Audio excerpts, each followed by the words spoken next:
औज़ुबिल्लाहिमिनश्शैतानिर्रजीम बिस्मिल्लाहिर्रहमानिर्रहीम। देखने सुनने वालों अस्सलाम वालेकुम।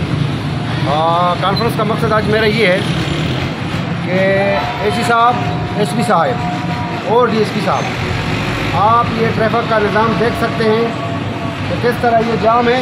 बाकायदा आपको ये डॉक्टर साहब आपको दिखा सकता है कि ट्रैफिक जाम है, तो इसके खिलाफ कार्रवाई होनी चाहिए।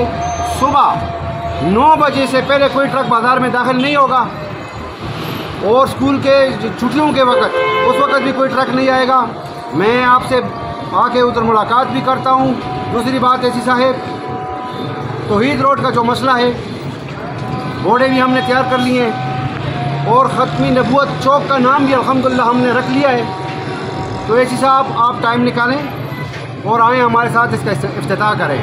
और एक बात जिस तरह फौजी भाई ने आपसे की कि टैक्स वाले आए हैं, पिछले जो अदवार थे उसमें कोई इनके साथ आपस में एग्रीमेंट हुआ था कि जी टैक्स जो है हम बाज़ार में देंगे। हाँ, आप हमें ये बताएं कि आप लोगों ने हमें कौन सी सहूलत दी है। हमारे बाज़ार में पीने का पानी नहीं है और 100 मसाइल है, महंगाई है, ऊपर से आप आके हमारे ऊपर टैक्स लगा रहे हो। तो मैं सारे ताजर भाइयों को ये बताता चलूँ कि भाइयों आपने टैक्स नहीं देना। अगर आपसे कोई बात करे तो उसे बोलो जाके सदर से बात करो। वस्सलाम।